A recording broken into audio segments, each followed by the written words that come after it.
Hola chicos, ¿cómo están? Espero se encuentren bien. En este video quiero hacerles unas recomendaciones respecto a las actividades que me han estado enviando. Noto que muchos, no digo todos, se, se han encargado de no elaborar sus propios documentos, o sea, ya sea Word o PDF, sino que simplemente copian y pegan el mismo trabajo que un compañero y otro. O sea, no quiere decir de que el material, la parte, digamos, teórica, eh, no pueda ser igual, pero es que en este caso, estas actividades no son totalmente teóricas, son más que todo prácticas. Por lo tanto, eh, quiero hacer mucho énfasis en que la manera en que están enviando las actividades. Por ejemplo, eh, un algoritmo en pseudocódigo. Ya les voy a mostrar cuál es la estructura que debe llevar. Lo correcto es que lleve un inicio, una definición de variables, una entrada de datos, un proceso o procesos, porque pueden ser varios, y unas salidas o salidas. Y fin. Lo incorrecto que es que coloquen paso 1, paso 2, e incluso que incluyan la palabra ejemplo, porque en ningún caso les estoy pidiendo que me narren, me relaten cómo resolver un algoritmo, simplemente que me indiquen con esta estructura. Para eso les recomiendo las herramientas para hacer un código, ya sea LPP o PCI, aunque en última instancia les había recomendado que PCI, para, digamos, unificar criterios en esa parte. Entonces, vamos a hacer un ejemplo que ya ustedes deberían saber de una simple suma, cómo llevaría cada paso. Entonces, voy a copiar y pegar esta estructura, la voy a poner aquí en PCI, ¿sí? Voy a pegarla acá. Ojo, aquí en PCI yo puedo inhabilitar el texto en una línea utilizando doble barra, o sea, barra doble. ¿Esto qué hace? Que lo toma como si fuera un comentario. Un comentario es simplemente una expresión o una frase que puede ir en el código del programa, pero que no interfiere en el funcionamiento del algoritmo. Listo. Entonces, aquí voy a ponerle como título a este algoritmo, voy a ponerle suma, ¿sí? Como para tener una idea. Entonces, el inicio en este caso viene siendo esta parte. Claro, lo coloco acá, eh, aparte, para que no me interfiera, porque si coloco algoritmo aquí en la primera línea se inhabilita, entonces por eso lo coloco en la segunda línea. La definición de variables es el siguiente paso. Entonces, para definir las variables de una suma, entonces podemos definir. Entonces colocamos definir, vamos a poner que A, B y C como entero. O sea que los tres variables son tipo entero. Listo. Entrada de datos.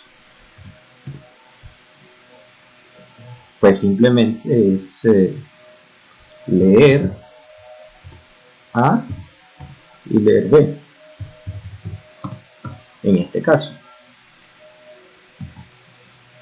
Lógicamente que en esa en esta parte va a colocar el texto, la salida del mensaje, donde se solicite leer ambos valores.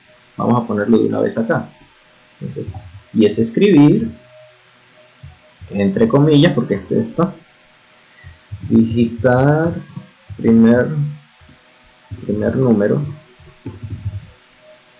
dos puntos, espacio, y en el segundo también, digitar segundo número.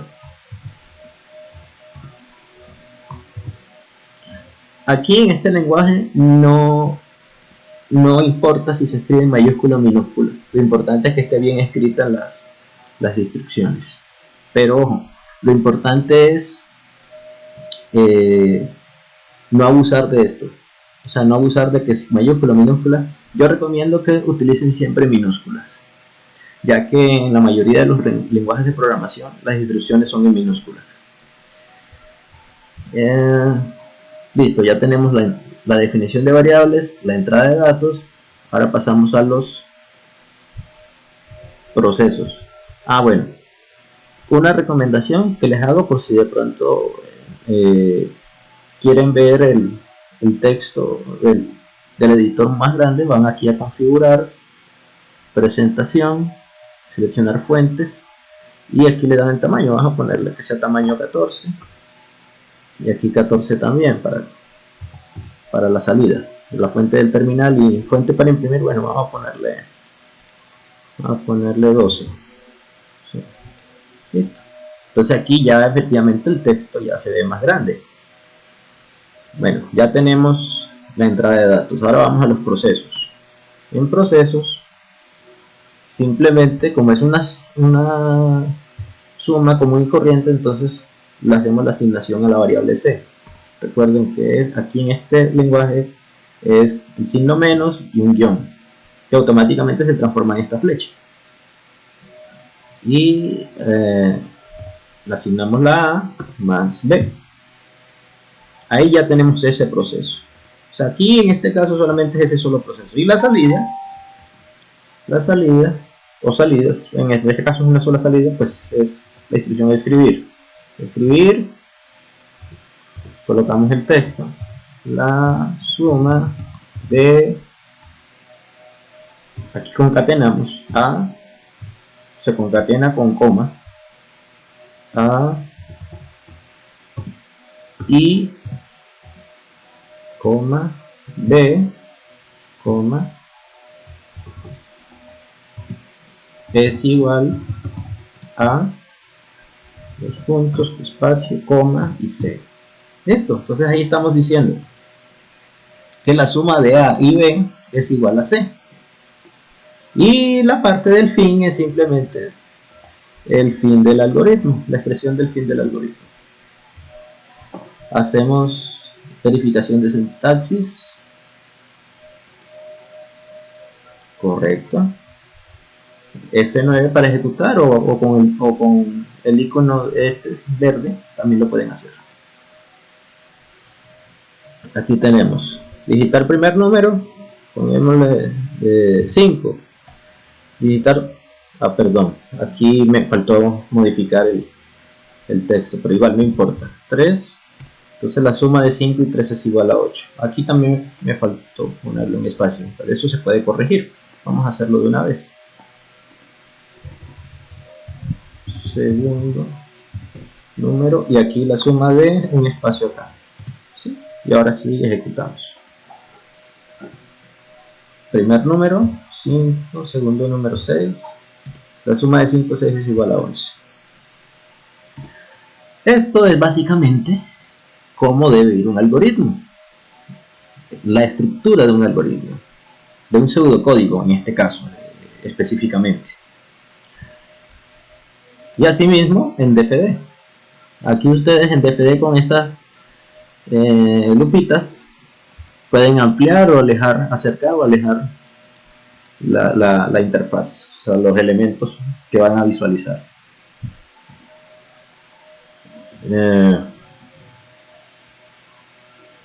Aquí el primer paso, como dijimos, asignación de variables o definición de variables, se hace con asignación. Asignación, que es este rectángulo. Hacemos el mismo ejemplo. A, como es numérica, vamos a dejarle 0, B 0 y C 0.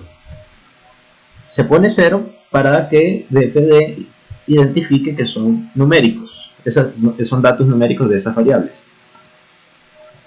Listo, ya tenemos la asignación de variables. Ahora la entrada de datos. Entonces se hace con la instrucción de entrada. ¿Qué vamos a ingresar? A y B. Entonces A y B. Pero para que el algoritmo se note o se pueda distinguir qué se está leyendo, entonces le ponemos la salida, el texto de salida, con la instrucción de salida. O sea, en este caso, la herramienta de salida, le hacemos doble clic y aquí sí lo ponemos con comillas sencillas. Se digita primer número. Y aquí no le ponemos espacio, no es necesario. Copiamos y pegamos el texto. Entonces le aplicamos otra salida acá.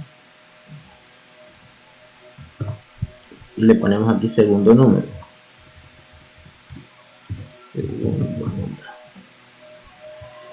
Listo, ya tenemos la definición de variables. Al inicio, definición de variables. Lectura o entrada de datos. Luego viene los procesos, un proceso o procesos.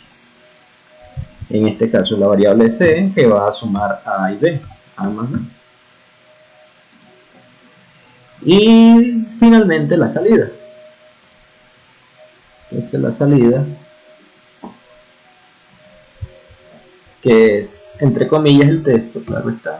Entonces la suma de espacio, comilla, coma, es igual que en PCInt, solamente que aquí no usa comilla doble, sino comilla sencilla. A, coma, es comilla, y coma B. Esto es una simple concatenación. Es igual a coma C. Listo, y tenemos el fin. Entonces voy a alejar un poco para verlo completo.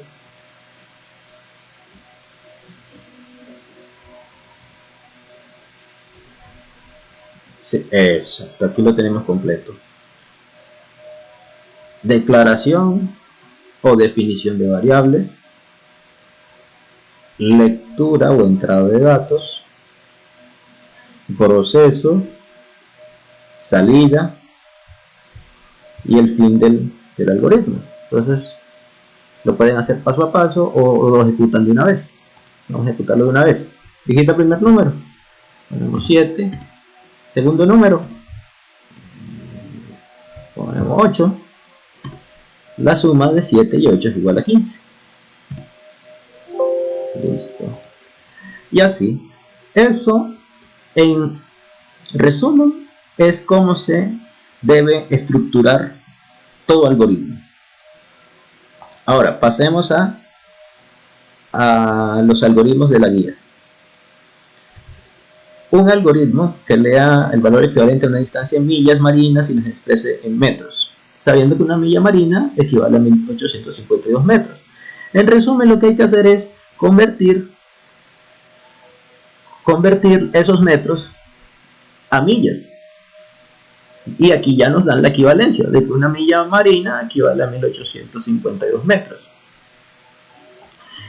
En el ejercicio D es parecido, sino que ya no manejamos millas y metros, sino que se expresa, o sea, la medida que se introduce como entrada, claro está, es en centímetros y hay que convertirla a pulgadas. Y aquí está la conversión, que una pulgada vale 2,54 centímetros. En el caso de del G. En el ejercicio G es simplemente ingresar la cantidad de partidos ganados, partidos empatados y partidos perdidos, y al final que muestre los puntos que se obtuvieron por cada uno de esos resultados, o sea, de la cantidad de partidos perdidos, cantidad de empatados y de ganados. Por eso aquí dice la equivalencia de cuántos puntos se otorgan por partido ganado, por empatado y partido perdido. Eso es lo que tienen que hacer. En el caso de los algoritmos H, E y el algoritmo I, son las notas de estudiantes, pero con unas diferencias. Que en el algoritmo H, la definitiva es el promedio de cada nota, de las 4 notas ingresadas. ¿Sí? Asumiendo de que son 4 periodos, pues son 4 notas. Y se suman y se dividen entre 4, que es el promedio. En el I, son 3 notas, pero cada nota se debe multiplicar por su respectivo porcentaje. La primera por el 30%, segunda por el 30% y la tercera, el examen final, por el 40%. Para este caso, una forma fácil de hacerlo es que la nota 1 la multipliquen por 0,3 cuando es el 30% y por 0,4 cuando es el 40%. Toman esos resultados y los suman, y al sumarlos pues generan el 100%, que es la nota definitiva. Y el algoritmo J, que ingresar una lista de compra de 5 productos con sus respectivos precios y al final que muestre cada nombre con su producto, con su precio. Ese algoritmo ya yo lo había explicado en un video anterior. Para ello, pues aquí le dejé el link de un video donde explico algunos algoritmos de los que están en esta actividad. Y aquí también le doy una guía de cómo utilizar las variables que son de tipo alfanumérico, o sea, en este caso una cadena de caracteres, cómo se deben definir en cada lenguaje. ¿Sí? Entonces, eso en resumen es cómo deben hacer las actividades. Por favor, no quiero copias y pegues. No quiero trabajos que sean simplemente copiar y pegar. No, porque veo que estoy notando que algunos buscan los algoritmos de pronto resueltos en internet y lo que hacen es que copian y pegan. No, la idea no es esa, muchachos. O sea, la idea es que si no tienen de pronto la facilidad de usar los programas y guardar los archivos, porque bueno, puede pasar por alguna extraña razón, al menos los pseudocódigos copien y péguenlos, pero el código que lleve la estructura que les mostré. Por eso aquí les estoy poniendo un ejemplo sencillo. Y los diagramas de flujo, si no caben en la pantalla para tomarles una captura, pues tómenlo por pedazos si es necesario, porque aquí, bueno, yo lo puse de este tamaño para que se lo vieran completo, pero para que puedan tomar una mejor captura pues tienen que ampliarlos, y entonces le toman captura, por ejemplo, a esta partecita primero, y después sí a la siguiente parte, y así dependiendo de qué tan grande sea el diagrama, pues le toman las capturas correspondientes. Eso sí, lo importante es llevar la secuencia. Eso es. Entonces, espero que al ver este video ya hayan aclarado muchas dudas y que en la próxima reunión que tengamos, pues puedan hacer las preguntas o las dudas que puedan surgir después de haber visto este video, ya que en la próxima actividad tenemos que tocar más a fondo el uso de las estructuras condicionales, sobre todo las condicionales compuestas. Entonces yo les sugiero que repasen los ejercicios, practiquen y van a ver que son más sencillos de lo que parece. Entonces les mando un saludo y pues que estén muy bien.